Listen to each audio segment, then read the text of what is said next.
গত 2 বছর আগে কাতার থেকে আমি বিমানে চড়ে আসতেছিলাম, দোহা থেকে ঢাকায় নামবো, কাতার দোহা থেকে ঢাকায় নামবো, বিমানে চললাম।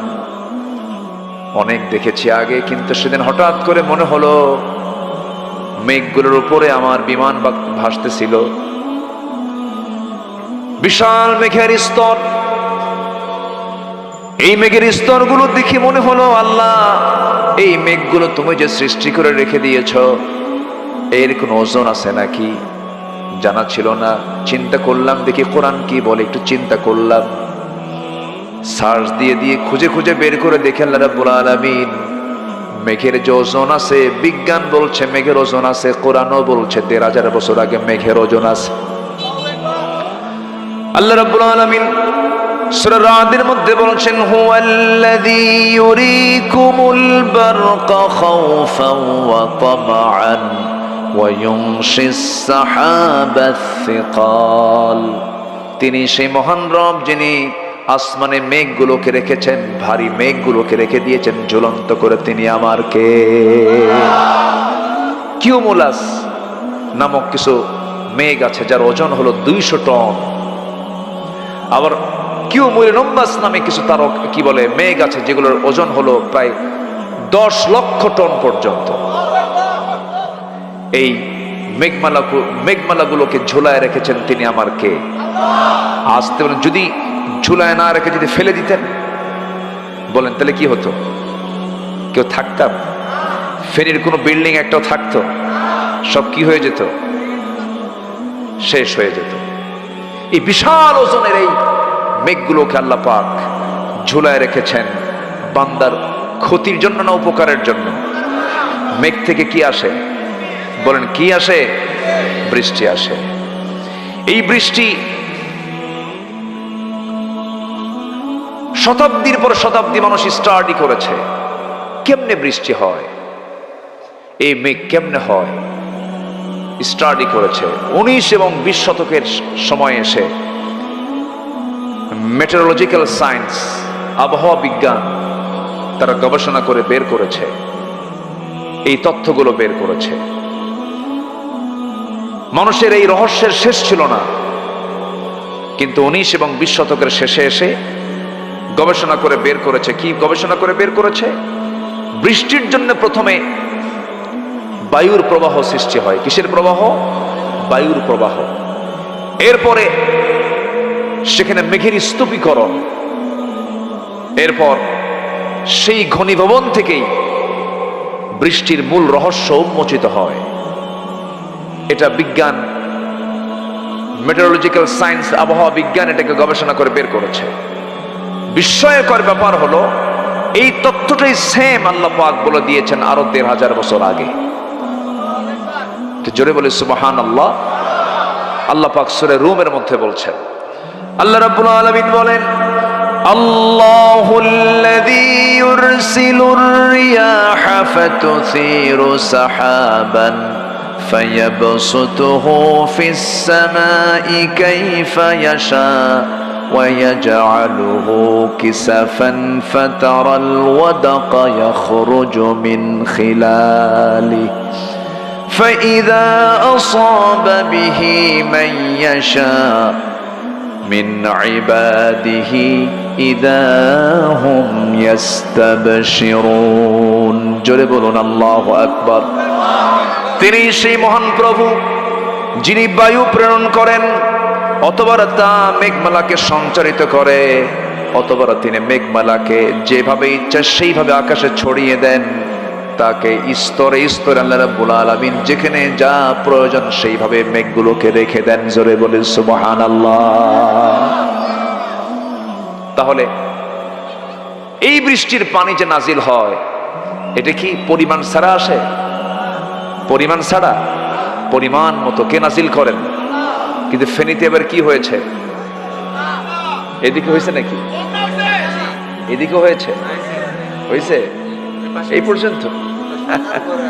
আচ্ছা, এই যে বন্যাটা হলো, এই বন্যা কিন্তু বৃষ্টির বন্যা নয়।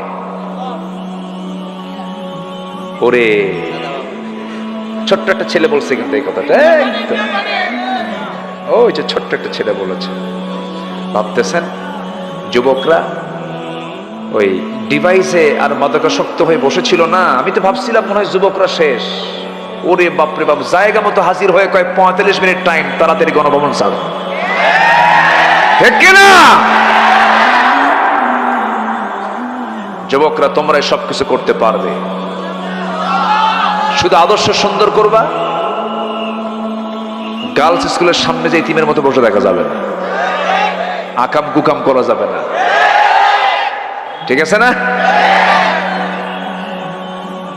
এত সুন্দর মানুষ, আমি খুবই খুশি হয়েছি। পূর্ব ফেনী আর পশ্চিম ফেনীর মধ্যে কিছু তফাত আছে না? একটু তফাত, সংস্কৃতির একটু তফাত আছে, একটু ভিন্নতা আছে। আপনাদের মধ্যে মিষ্টি ভাবটা বেশি, আলহামদুলিল্লাহ। আল্লাহ কবুল করুন, জোরে বলি আমিন। এই যে বন্যাটা হলো, এটা হলো উজানের পানি বাঁধকে হঠাৎ খুলে দেওয়ার জন্য এটা হয়েছে। পৃথিবীর কোন নদী আইনে নেই যে নদীর উজানে বাঁধ দেবে।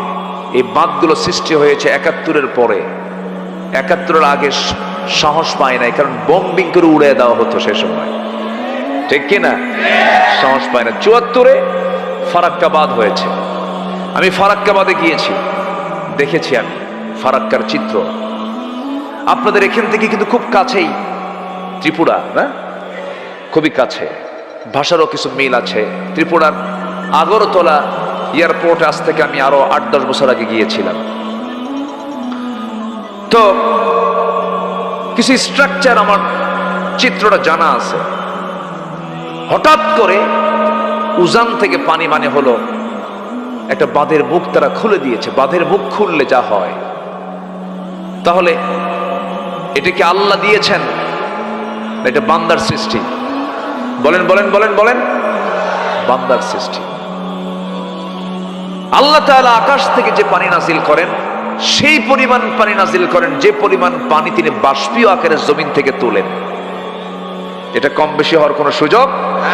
আল্লাহু আকবার। এটাকে বলে ওয়াটার সাইকেল। এটা কি বলে? ওয়াটার সাইকেল, পানি চক্র। এই পানি চক্রটা পৃথিবীর হোল টেকনোলজি, সমস্ত প্রযুক্তিকে যদি কাজে লাগায়, কিয়ামত নাজিল হওয়া দরকার ততটুকু নাজিল করেন তিনি আমার কে।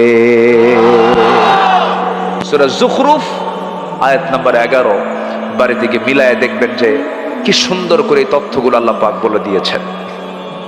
এখন কি পরিমাণ পানি আল্লাহ তাআলা জমিন থেকে বাষ্পীয় আকারে উপরে তোলেন, বিজ্ঞান গবেষণা করে বের করেছে। এই ভূপৃষ্ঠ থেকে প্রতি সেকেন্ডে 16 মিলিয়ন টন বাষ্প হয়ে উপরে ওঠে। প্রতি সেকেন্ডে কত? 16 মিলিয়ন টন প্রতি সেকেন্ডে, যা বছরে এটার পরিমাণ দাঁড়ায় হলো 513 ট্রিলিয়ন টনে। কেউ তো আল্লাহু আকবার বললেন? বলেন তো পৃথিবীর কোন পাইপ দিয়ে সম্ভব? বলেন, পাইপ দিয়ে সম্ভব? যদি পাইপ যদি বঙ্গোপসাগরে লাগায় দিয়া, সেই পাইপ যদি নিয়ে যদি পঞ্চগড়ে, বলেন তো ওই পাইপ দিয়ে যেখানে পানি পড়তো ওটা কি মানে সমতল থাকতো না? ওটা আরেক দরিয়া হতো। আল্লাহ পাক কি সুন্দর করে পানি চক্র করে এগুলো পাঠায় দিচ্ছেন। সুবহানাল্লাহ বলবেন না?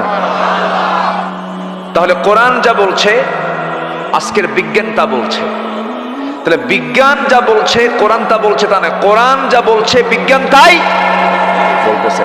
বিজ্ঞান যদি কোনো কথা বলে, যদি কোরআনের সঙ্গে না মেলে, তাহলে ভাবতে হবে বিজ্ঞান ভুল করছে, কোরআন ভুল করে না। আল্লাহু আকবার।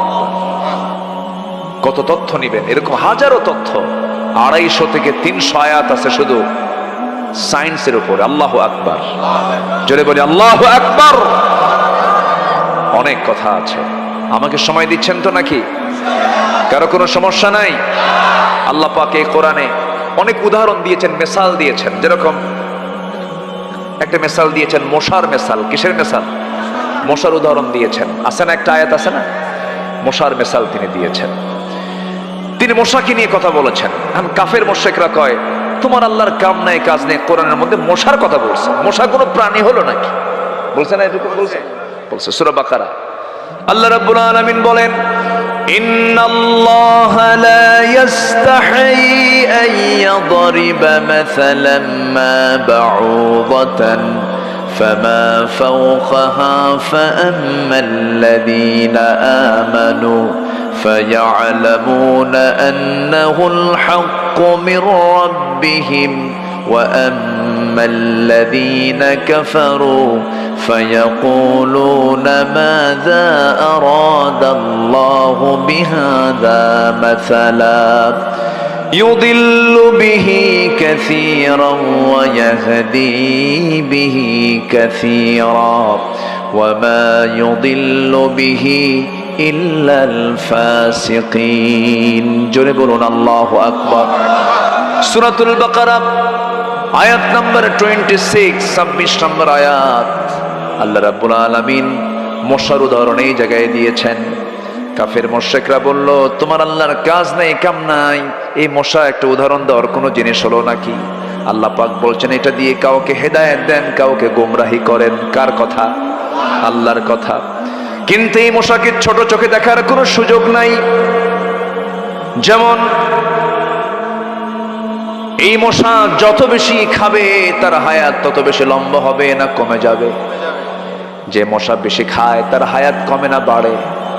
যত বেশি খাবে, যত বেশি রক্ত তার পেটে তুলবে, তার হায়াত তত কমে যাবে। ঠিক তেমনি মানুষের মধ্যে যে লোকগুলো অন্যায় করে যারা পেট ভরাবে তাদের হায়াতও কমে যাবে। কমছে না? কমছে না? আছে আছে।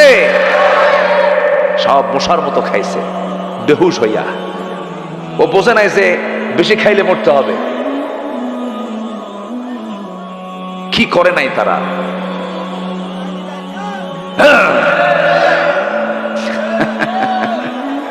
শুধু আমি ওয়াজ করি, সাথে জনগণ দেখে ওয়াজ করে। সম্মানিত ভাইয়েরা, 11 লক্ষ কোটি টাকা দেশ থেকে পাচার করেছে ওরা। 11 লক্ষ কোটি টাকা। পুকুর চোর না সাগর চোর? বলেন, পুকুর চুরি না সাগর চুরি? সাগর চুরি। কম করে নাই, অনেক কিছু করেছে ওরা। কিন্তু ফলাফল কি হলো? ফলাফল তো জিরো হয়ে গেল। সালমান এফ রহমান লজ্জায় মাথা নিচু হয়ে যায়। তার চেহারার দিকে তাকালে মনে হয় জিব্রাইল নাজিল হয়েছে। চিন্তা করুন, বাঁচার জন্য সম্পদ আপনার কি কাজে লাগলো? বাঁচার জন্য সে দাড়ি কাটছে। রাসূলের সুন্নাহ, এটা কি নবীর মহব্বত? ওর কি নবীর মহব্বত হয়েছে? দাড়ি কাটছে। দাড়ি কেটে লুঙ্গি, পায়জামা খুলে লুঙ্গি পরছে, পাঞ্জাবি খুইলা গেঞ্জি পরছে, মাথার সাদা চুল কালো বানাইছে, দাড়িটা কাইটা একদম মুড়িওয়ালা বা তরকারিওয়ালা হয়েছে। কথা বোঝেন নাই? চললো নৌকায়, নৌকার ভেড়ে না। আইনমন্ত্রীকে দেখে কোস্টগার্ড বলছে, স্যার চিনছে আপনারা, চলেন থানায় যাই। আইনমন্ত্রী কয়, আমি কি এখানে একা আসছি? আমি যে জামাতের সাথে আসছি। কিসের সাথে? কে তোমার সাথে আসছে? কই যে দেখা যায়? ওই যে বলতেছে, ওটা তো দেখা যায় না, মাথার চুল কালো। লোকটা কে? মুখে দাড়িও নাই, ভালো করে দেখো, ওটাই দরবেশ।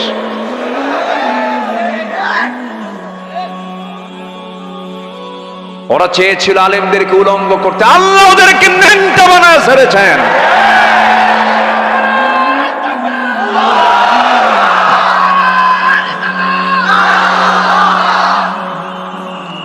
সম্মানিত বন্ধুগণ, সম্মানিত ভাইয়েরা, আলেমদের সম্মান রক্ষার দায়িত্ব কার? আসতে বলবেন না কার? একজন নবী যিনি খুব রাগী ছিলেন, আল্লাহর সঙ্গে ডাইরেক্ট কথা বলতেন, সেই নবীর নাম কি? ওরে, বাড়ি কি আশেপাশে নাকি? এত জোরে বললেন যে? আল্লাহু আকবার। খুব পাওয়ারফুল নবী ছিলেন, খুব পাওয়ার।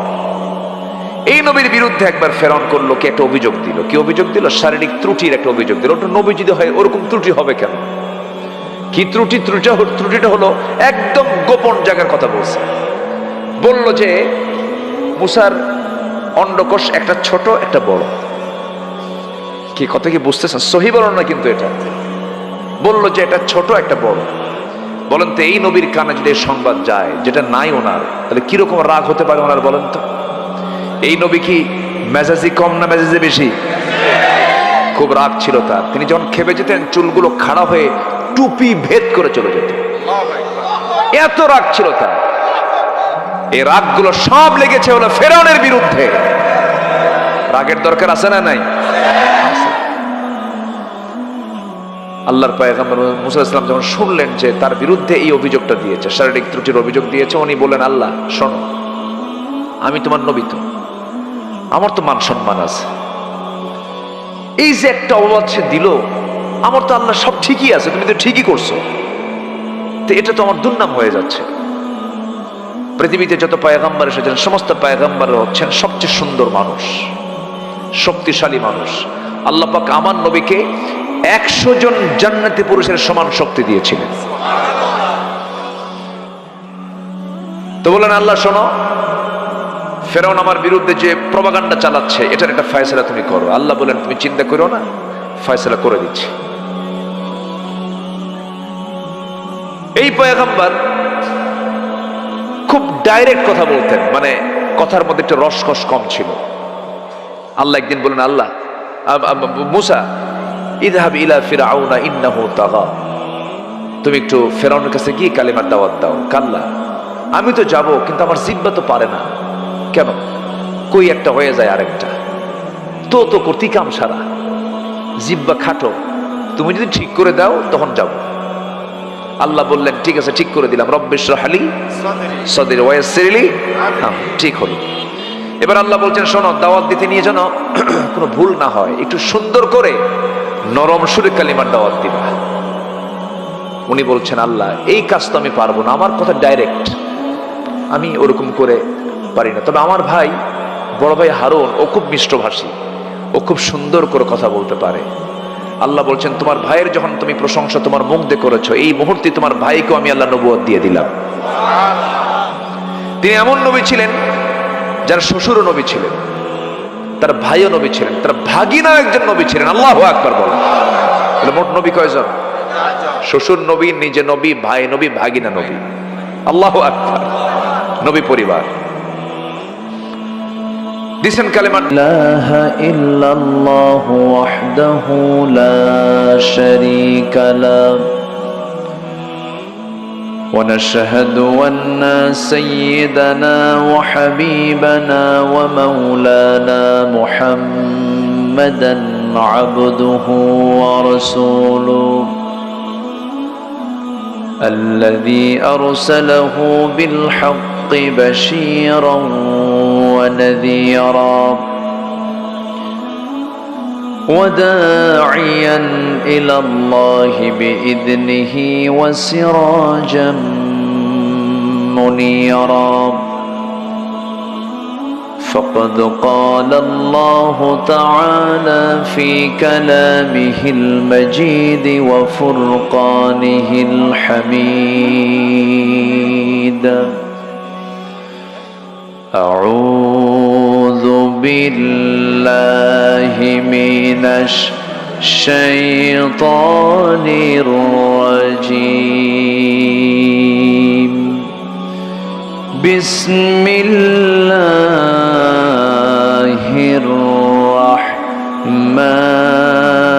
الرحمن الرحيم يا أيها الذين آمنوا لا تتخذوا آباءكم وإخوانكم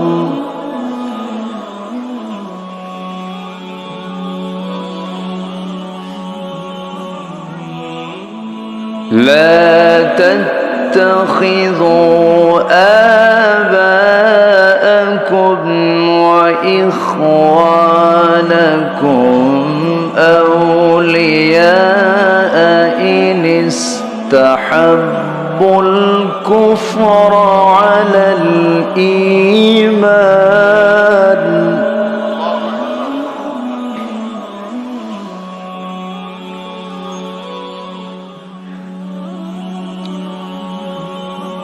إن استحبوا الكفر على الإيمان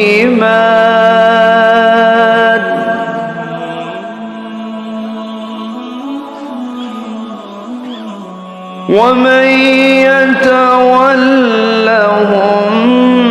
منكم فأولئك هم الظالمون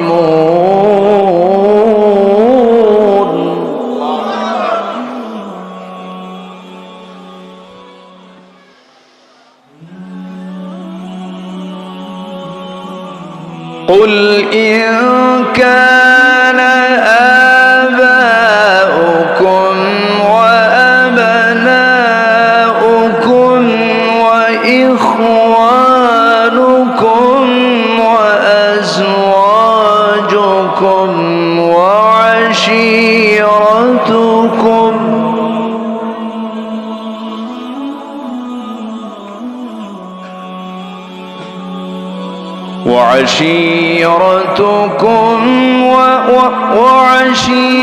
وعشيرتكم وأموال اقترفتموها وتجارة تخشون كسادها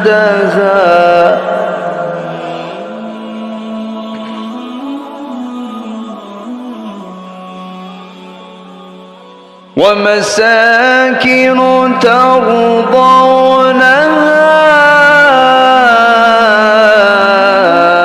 أحب إليكم من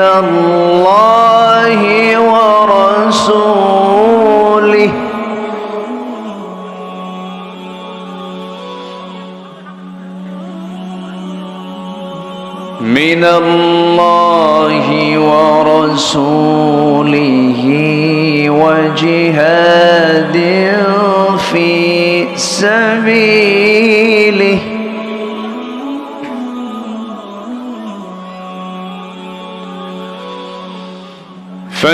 فتربصوا حتى يأتي الله بأمره والله لا يهدي القوم الفاسقين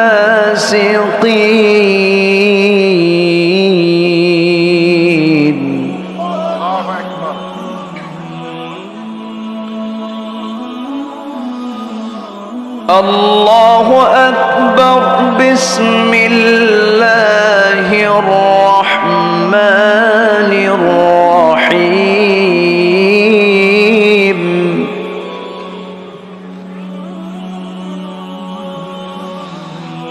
إن الله وملائكته يصلون على النبي يا أيها الذين آمنوا صلوا عليه وسلموا تسليما اللهم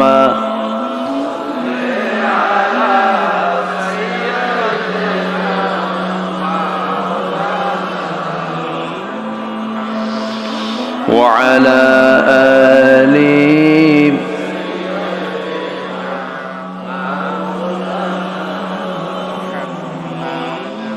একটু মোহাব্বত দিয়ে নবীর প্রেমে মাতোয়ারা হয়ে জবান খুলে আওয়াজ দিয়ে সবাই বলুন আল্লাহুম্মা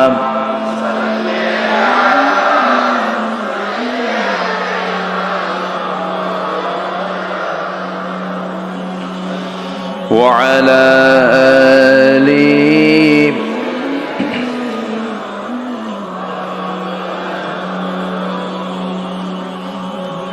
সবাই বলুন বালাগাল উলা বিকামালিহি কাশাফাত তুজা বিজামালিহি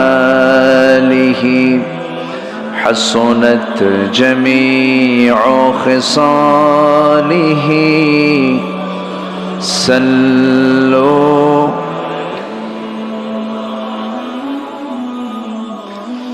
سراج الملة تمحي فخر دو عالم دلبار مولاه شريف الأنبياء نسخاب كل أديان دغر ہو بلغ العلا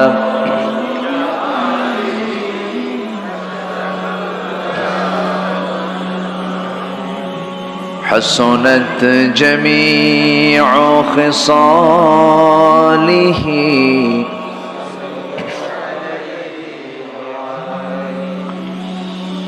আমি কোরআনের সুর মাঝে শুনেছি যে নাম, হাসানের সুর মাঝেও শুনেছি সে নাম।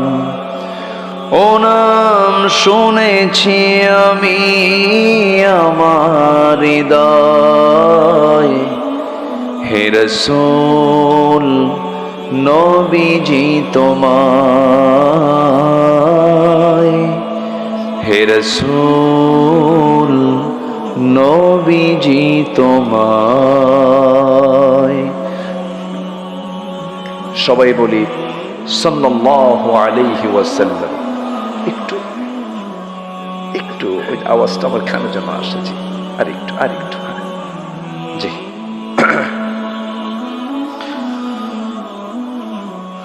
বৃহত্তর নোয়াখালী অঞ্চলের ফেনী জেলার ছাগলনাইয়া উপজেলার দক্ষিণ যশপুর ফরয়েজি বাড়ি নুরানি হাফিজে মাদ্রাসা মাহফিল ইন্তেজামি কমিটি কর্তৃক আয়োজিত নবম বার্ষিকী ওয়াজ মাহফিল 2025 মহৎ আয়োজনের সম্মানিত সুযোগ্য সভাপতি, বিশিষ্ট সমাজসেবক, ইসলাম দরদী ব্যক্তিত্ব, শিক্ষাবিদ জনাব ইউসুফ মজুমদার, আজকের মাহফিলের বরেণ্য অতিথি হাফিজ মাওলানা মুফতি শাহজালাল মাদারীপুরী, উপস্থিত হাজারাত উলামায়ে কেরাম, ফদালায়ে ইজাম, সুশীল সমাজ, জাতির শ্রেষ্ঠ সন্তান, শিক্ষক মণ্ডলী, আজকের মাহফিলের প্রধান আকর্ষণ যাদেরকে নিয়ে আজকের এই সাজানো গোছানো বর্ণাঢ্য আয়োজন, তাওহীদের পতাকাবাহী, কালিমার ঝান্ডাবাহী, দ্বীন ইসলামের নরসারদুল বীর মুজাহিদ, প্রাণ প্রিয় সম্মানিত দ্বীনী ভাইরা, আড়ালে বসে আছেন শ্রদ্ধেয়া সম্মানিতা মা বোনেরা। আলোচনার সূচনায় আনুষ্ঠানিকতার মধ্য দিয়ে আমার পক্ষ থেকে আবারও দিল খোলা সালাম, আসসালামু আলাইকুম ওয়া রাহমাতুল্লাহি ওয়া বারাকাতুহু।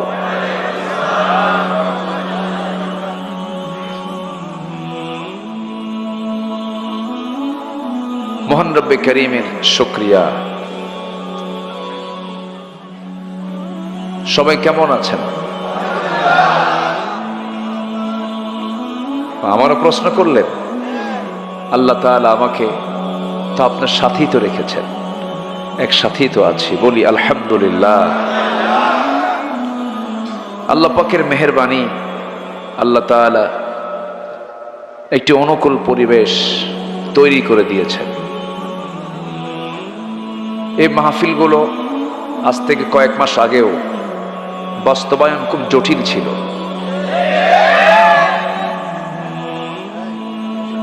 মাহফিল কমিটি এতটাই বিব্রত অবস্থায় পড়তেন, মাহফিল হবে কি হবে না এটার জন্য থানায় যাওয়া লাগতো, থানায় পারমিশন নিতে হতো, থানা বলতো এসপি অফিসে যান, এসপি বলতো ডিসি অফিসে যান। কমিটির এই দৌড়াদৌড়ি করতে জুতার তলা ক্ষয় হতো, তাও মাহফিলের পারমিশন মিলত না। এখন উল্টাই থানা থেকে ফোন আসে, কমিটিকে ফোন দিয়ে বলে কিছু লাগবে কি? ঠিক আছে না? আল্লাহ পাকের মেহেরবানি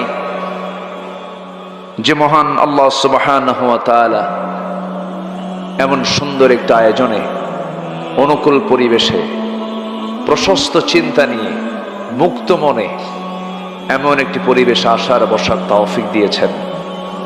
কালিমাতুশ শুকর আদায় করি, মুহাব্বাতান বলে উঠছি আলহামদুলিল্লাহ। আবারও বলছি আলহামদুলিল্লাহ।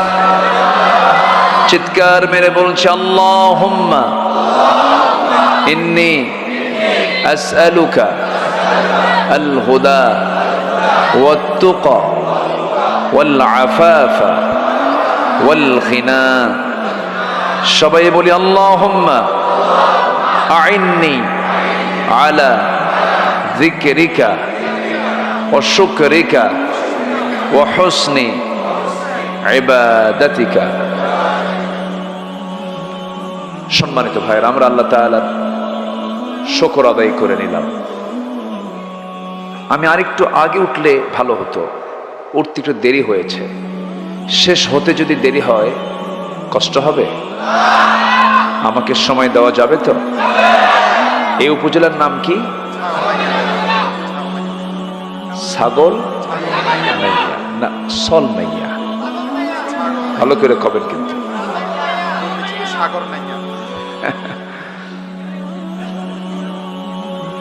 হ্যাঁ, তো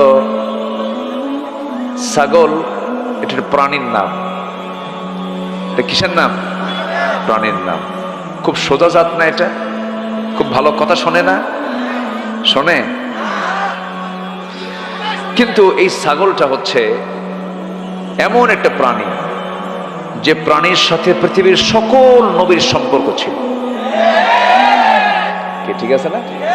সকল নবীর সম্পর্ক ছিল এই ছাগলের সাথে। সেই ছাগল নিয়ে আপনারা আছেন কে? এটা থানার তফসির করে দিলাম। রাসূল ছিলেন রাখাল, তিনি রাখালিপনা করেছেন।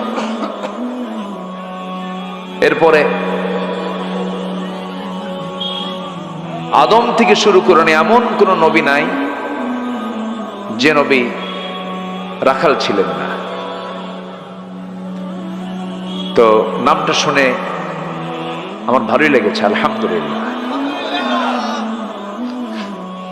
ছাগল চড়েছেন সবচেয়ে বেশি টাইম হচ্ছে একজন নবী, তিনি হচ্ছেন মূসা আলাইহিস সালাতু ওয়াস সালাম। 10 বছর। কত বছর? 10 বছর। দেখি যদি সুযোগ হয় তার লাইফের দিকে আস্তে আস্তে যাব। আমরা আমাদের নবী নিয়ে বসেছি। আমাদের নবীর নাম কি? উনি একটা স্লোগান দিয়েছেন, আমার নবী তোমার নবী বিশ্ব নবী মুস্তাফা। আমার নেতা তোমার নেতা বিশ্ব নবী মুস্তাফা সাল্লাল্লাহু আলাইহি ওয়াসাল্লাম। তখন আমি চিন্তা করলাম দেখি আজকে কি বিষয়ে কথা বলা যায়, একটা প্ল্যান নিলাম। তো আমি সূরা তাওবা থেকে 23, 22, 23 এবং 24 এই দুটো আয়াতে কারিমা আমি তেলাওয়াত করেছি। দুটো আয়াতকে সামনে রেখে কিছু কথা বলতে চাচ্ছি। আল্লাহ যেন আমার মুখ থেকে সেই কথাগুলো বের করে দেন যে কথাগুলো মুসলিম উম্মার জন্য এই মুহূর্তে দারুণ প্রয়োজন। আল্লাহ কবুল করুন, জোরে বলে আমিন। সম্মানিত ভাইয়েরা, আল্লাহ তাআলা এখানে ঈমানকে প্রাধান্য দিতে বলেছেন, ব্যক্তিকে না। কোন ব্যক্তির প্রাধান্য ইসলামে নেই। ইসলামের প্রাধান্য হলো ঈমানকে। কিসের প্রাধান্য? ঈমানের প্রাধান্য দিতে হবে। আর যে মুহাব্বত যে ভালোবাসা, যেটাকে আরবিতে হুব্বুন বলা হয়, মোহাব্বত বলা হয়। এখন তো ভালোবাসা দিবস আছে একটা, তাই না? ওগুলো না, ওগুলো না।